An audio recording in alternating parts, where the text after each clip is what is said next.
초초리 quoi 뽀뽀리 quoi 비봉리 뽀빠리ဖြစ်သွား USB-C ဖြစ်သွားတာကပုံမှန်လင်းလင်းပြောရရင်ကောင်းတဲ့အရွေပဲဒါပေမဲ့အကောင်းတော့အများကြီးမပြောပေးခြင်းအစောကြီးတွေက USB-C ဖြစ်နေရမှာပေါ့နော် Okay TBH Labs ကနေကြိုဆိုပါရစေကျွန်တော်တို့ဒီနေ့ iPhone 15 Pro Max အကြောင်းလေးနဲ့ပြောမယ်ပေါ့နော်ဆိုတော့ကျွန်တော် iPhone 15 Pro Max ကို Natural Titanium တော့မရခဲ့ဘူးဒါပေမဲ့ Titanium Blue တော့ရခဲ့တယ်ဆိုတော့ကဒီနေ့ဗီဒီယိုက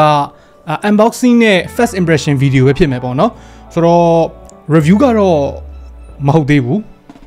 ကျွန်တော်လည်းနိုင်ပိုင်းလေးပဲစမ်းကင်ကြည့်ပြီးတော့ဒီဗီဒီယိုပြောမှာပေါ့နော်ဆိုတော့ဓာတ်ပုံထဲမှာကြည့်လို့မသိတာပဲနဲ့အပြင်မှာကင်ကြည့်မှသိရမယ်ခန်းစားချက်လေးတွေအကြောင်းနည်းနည်းရှင်းပြမယ်ပထမဦးဆုံးဒီ iPhone 15 Pro Max ကိုလက်ထဲမှာကင်ရတာအများကြီးပို့ပြီးတော့ balance ကျတယ်အများကြီးပို့ပေါ့တယ်အများကြီးပို့ပြီးတော့ဆက်ဆက်လေးဖြစ်သွားတယ်လို့ခံစားရတယ်အဲ့ဒါကိုနည်းနည်းထပ်ပြီးတော့ရှင်းပြမယ်ဒီ iPhone 15 Pro Series မှာပေါ့သွားတာနဲ့ balance ကျသွားတာနဲ့ကတော့ရှင်းတယ်သူ့ရဲ့ဒီ Titanium ဘောင်ကြောင့်ပေါ့နော် Titanium ဘောင်ဖြစ်သွားတဲ့အတွက်ပထမဦးဆုံးနံပါတ်1တစ်ချက်အနေနဲ့သူ19 gram ပို့ပေါ့သွားတယ်တိတာလားလို့မင်းတိတာလေတကယ်တိတာလေပြီးတော့ balance ပို့ကျသွားတယ်လို့ခံစားရတဲ့ဟာလေးတစ်ခုရှင်းပြမယ်အရင်တုန်းကဖုန်းတွေကဒီဘေးဘောင်တွေမှာ stainless steel ဖြစ်နေတာဆိုတော့ဘေးတွေကလေးနေတဲ့အခါကျတော့ဒီနှစ်မှာကအဲ့ဒီဘေးဘောင်တွေကပေါ့သွားတဲ့အခါကျတော့လက်ထဲမှာအများကြီးပို့ပြီးတော့ balance ဖြစ်တယ်လို့ခံစားရတယ်ပြီးတော့ ESET ဖြစ်သွားတဲ့ခံစားချက်လေးအကြောင်းကိုနည်းနည်းရှင်းပြမယ်အဲ့ဒါကလည်းအဓိကကတော့ဘေးဘောင်ကြောင့်သူကဘေးဘောင်ကအရင်ကလိုမျိုးဟိုလက်ရအရန်ထင်တဲ့လက်ရဖလက်ပွားဖြစ်ပြီးတော့ယွန်းစရာကောင်းနေတဲ့ steel ဘောင်ကြီးမဟုတ်တော့ဘူး steel ဘောင်တွေတော့ကမှန်တယ် quality ကောင်းတယ်လို့တော့ခံစားရတယ်ကြစ်ကြစ်လေးလေးရှိတယ်တောင်းတောင်းတင်းတင်းခိုင်ခိုင်မာမာရှိတယ်လို့ခံစားရတာမှန်တယ်ဒါပေမဲ့တစ်ချိန်တည်းမှာပဲ cover တက်ပြီးတော့ကင်ဖို့မဖြစ်နိုင်ရလောက်အောင်ကိုလက်ရတွေပေချန်နေတယ်ချောချီကြီးဖြစ်တယ်အခုကကျတော့ Titanium ဖြစ်သွားတဲ့အခါမှာဘေးကနည်းနည်း matte finish လေးဖြစ်သွားတယ်ပေါ့နော်အရင်ကလိုမျိုးချောကြီးမဖြစ်တော့ဘူးလက်ရမထင်ဘူးလားဆိုတော့အဲ့လိုတော့မဟုတ်ဘူးလက်ရကတော့ထင်တော့မယ်ဒါပေမဲ့အရင်ကလောက်တော့မဟုတ်တော့ဘူးပေါ့နော်အရင်ကလောက်တော့ယွန်းစရာမကောင်းတော့ဘူးပေါ့ smash လေးတွေကတော့ဖြစ်တော့မယ်အထူးသဖြင့်ဒီ Titanium Blue ရောင်မှာနည်းနည်းပို့ပြီးတော့တိတာတယ်လို့ခံစားရတယ် Natural Titanium မှာအဲ့လောက်ကြီးမသိတာဘူးဆိုတော့ clean ဖြစ်တဲ့ဟာကိုကင်ကျင်တယ်ဆိုလို့ရှိရင် Titanium White တို့ Natural Titanium တို့အဲ့ဒါတွေကပို့ပြီးတော့အဆင်ပြေလိမ့်မယ် Okay နောက်တစ်ချက်က action button iPhone တွေရဲ့ထုံးစံကိုဖောက်ထွက်ပြီးတော့ဒါပထမဦးဆုံး physical အပြောင်းလဲပေါ့နော် button layout အပြောင်းလဲရတော့အဲ့ဒီ action button ဆွဲကောင်အဲ့ action button က camera ဖွင့်လို့ရတယ် flashlight ဖွင့်လို့ရတယ် magnifier သုံးမလား voice memo သုံးမလားကြိုက်တာလုပ်လို့ရတယ်ပေါ့နော်ပုံမှန် default ကတော့ silent mode နဲ့လာမှာ silent mode ထားလိုက်မယ်ဆိုလို့ရှိရင်ဒီကောင်ကိုဖိလိုက်လို့ရှိရင်အဲ့လို silent နဲ့ ring နဲ့ကိုပြောင်းပေးမယ်ဒါဆိုလို့ရှိရင် focus mode on off တခါလေးတန်းပြီးတော့ချိန်လို့ရမယ်ကျွန်တော်ကြိုက်ဆုံးကတော့ camera ပဲထားပါတော့ဖုန်းကိုကျွန်တော်တို့ပိတ်ထားတယ်နော်ဖုန်းကလုံးဝ lock ဖြစ်နေတယ်အဲ့ဒီအချိန်မှာကိုယ်တခုခုဓာတ်ပုံရိုက်စရာပေါ်လာပြီဆိုရင်ဒါကိုဖိထားလိုက် ကင်မရာလေးကိုတန်းရောက်သွားပြီဆိုလို့ရှိရင်အဲ့ဒီ clip ကိုနောက်ထပ်ထပ်နှိပ်လိုက်လို့ရှိရင်ကင်မရာရိုက်ပြီးသားပဲဆိုတော့ပုံမှန်နော်ဖုန်းကိုပိတ်ထားတဲ့အချိန်မှာဓာတ်ပုံရိုက်ချင်တယ်ဆိုရင်ဒီလိုတစ်ချက်နှိပ်ဒါကိုဖိထားလွတ်လိုက်ဒါကိုတစ်ချက်နှိပ်တကယ်တမ်းကတော့ဟိုအများကြီးကတော့ပိုမမြန်သွားဘူးဒါပေမဲ့ပိုလွယ်သွားတယ်ပေါ့နော်လက်ကိုနေရာရွှေ့စရာမလိုတော့ဘူးပေါ့โอเคနောက်ထပ်ဘာရှိအောင်မလဲဆိုရင်voice memo အလုပ်လုပ်တဲ့ပုံစံကဒီလိုသူက voice memo ဖိထားလိုက်အဲဆိုရင်စပြီးတော့ record လုပ်တယ်ပြီးသွားပြီ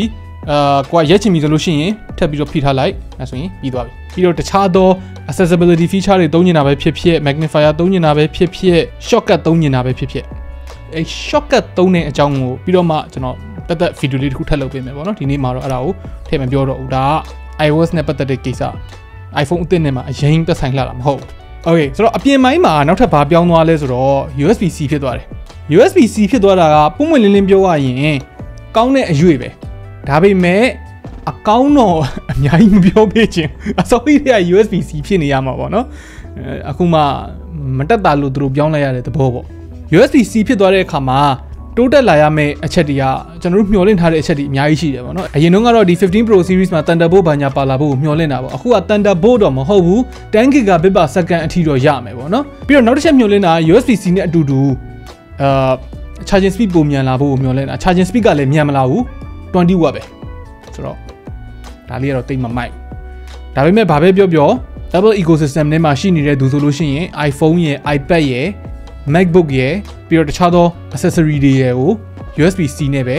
တကြိုးရဲနဲ့ပဲအသွင်းလို့ရသွားမယ်ခရီးတွေပါလေသွားမယ်ဆိုလို့ရှိရင်တော့တိတာမယ်ပေါ့နော်ပုံမှန် day to day မှာတော့ပြောလို့အရင်တိတာမှာမဟုတ်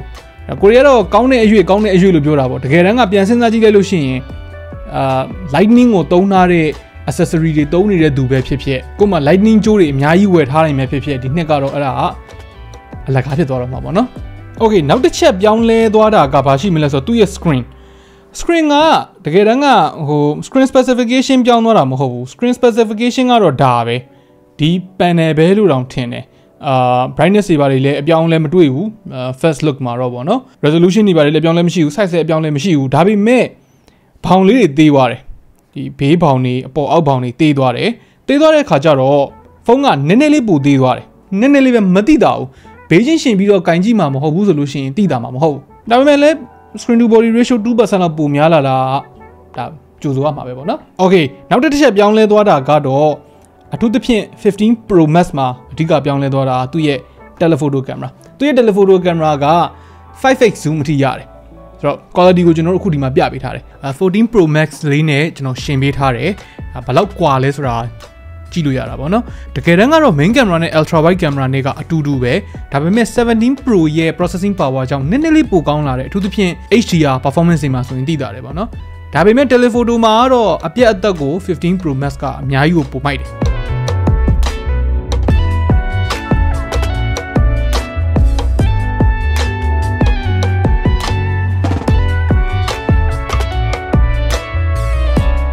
ပြီးတော့15 series မှာက portrait ကိုတမင်တက်ကြောင်းရိုက်စရာမလိုဘူး auto portrait mode ရိုက်ပြီးသွားတဲ့အခါကျတော့မှအခုလိုမျိုး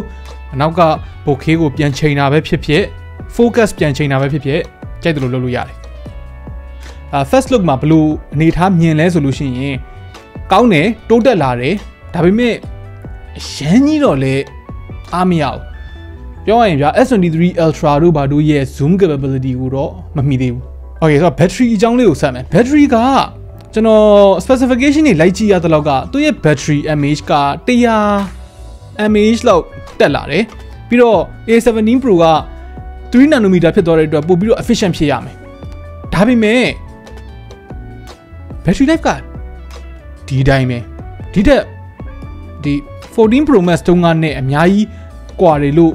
မထင်ဘူးကျွန်တော်ကတော့ဗောနော်အဲ့လိုပဲတခြား review တွေမှာလည်းအဲ့လိုပဲတွေ့တယ်ဒါက full review ကြလို့ရှိရင်တော့ကျွန်တော်တည်တည်ချာချာလေးပြန်စမ်းကြည့်ပေးမယ်တကယ်တမ်းကတော့အများကြီးပို့ပြီးတော့ကောင်းလာတဲ့တယ်ဒါ software update နဲ့ပြင်လိုက်ရင်လည်းပြင်လိုက်မှာပေါ့နော်အော်နီယွန်တခုထည့်ပြောဖို့ကြံခဲ့တာဒီကောင်ကနည်းနည်းလေးပိုထူသွားတယ်အဲ့ပိုထူသွားတာလည်းထုံးစံတိုင်းပဲ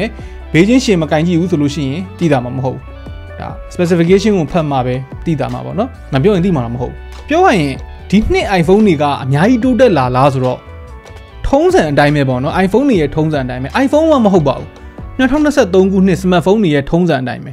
အပြောင်းလဲအများကြီးမရှိဘူးတိုးတက်လာတာအများကြီးမရှိဘူးဒါပေမဲ့14 series ကနေ15 series တိုးတက်လာတာ13ကနေ14 series တိုးတက်လာတာထက်ပိုပြီးတော့တိတာတယ်ပိုပြီးတော့ခံစားလို့ရတယ်လို့ကျွန်တော်တော့ထင်တယ်13 series ကနေ14 series ပြောင်းတော့ကအဓိကပြောင်းသွားတာဆိုလို့ dynamic island လောက်ပဲရှိမယ်ပေါ့နော်14ကနေ15ပြောင်းသွားတဲ့အချိန်မှာဖုန်းကိုကင်ရတဲ့ interaction တိုင်းက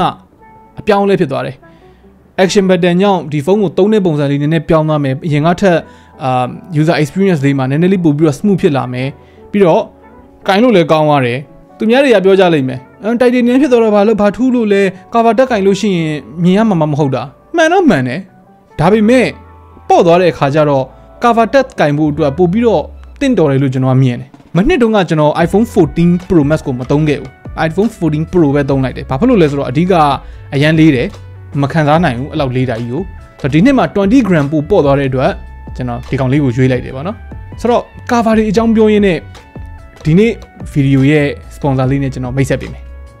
ဆိုတော့ဒီနေ့ဗီဒီယိုဖြစ်မြောက်ရေးကိုကျွန်တော်တို့ Vision ကနေပြီးတော့ကူညီပေးထားတယ် iPhone တွေကင်ရတာမိုက်တဲ့အချက်ထဲမှာအဲ့တစ်ချက်ပါတယ်နော်ယော့ဒါက Vision ရဲ့ဒီ 15 Pro Max series နဲ့တွဲသုံးလို့ရမယ့် accessory တွေပေါ့နော်တခြားဖုန်းတွေဆိုလို့ရှိရင်ဗျာဖုန်းထွက်ပြီးတော့နည်းနည်းကြာတော့မှ accessory တွေဝယ်လို့ရတယ်ဂျားထဲမှာနည်းနည်းစောင့်ရတယ်ဒီကောင်ကအဲ့လိုမဟုတ်ဘူးApple ကတော့အဲ့လိုမဟုတ်ဘူး ဒီပစ္စည်းတွေဆိုလို့ရှိရင်ကျွန်တော်စီကို iPhone 15 Pro Max မကြီးညာခင်ကလေးကိုရောက်နေတာလို့ပြောရမယ်ဆိုတော့နည်းနည်းကြည့်အောင်ပထမဦးဆုံး case လေးနဲ့ကြည့်မယ်ပေါ့နော်ဒီကောင်က Vision ရဲ့ acrylic case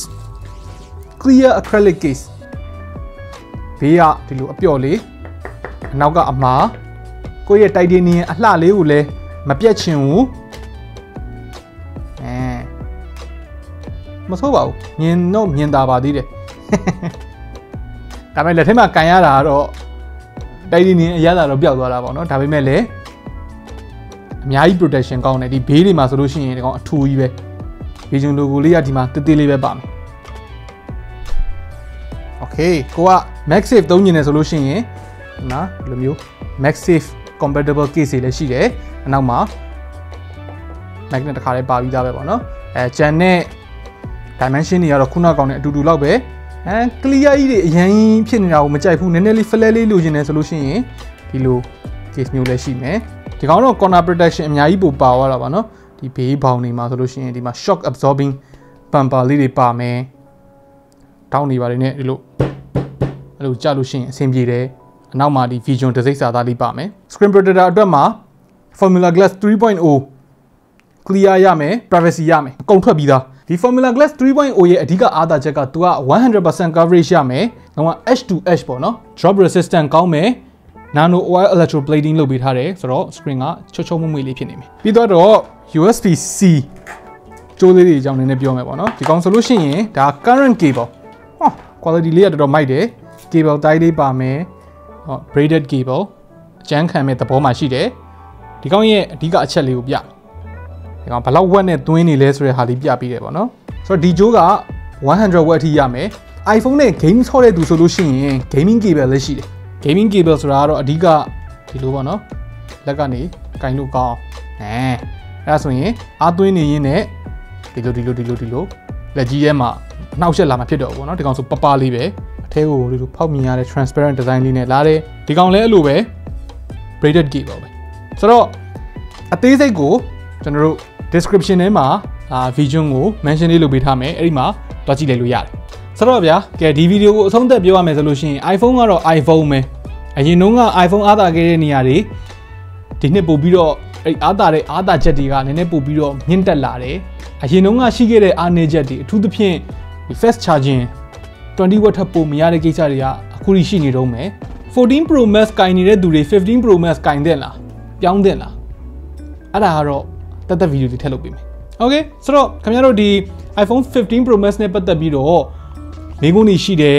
သိချင်တာတွေရှိတယ်မေးချင်တာတွေရှိတယ်ဆိုလို့ရှိရင်အောက်က comment တွေမှာဝင်ရောက်ဆွေးနွေးညှိနှိုင်းလို့ရပါတယ်ကျွန်တော်တက်နိုင်တဲ့လောက်ပြန်ဖြေပေးမယ်โอเคနောက်နေ့မှတွေ့တာပေါ့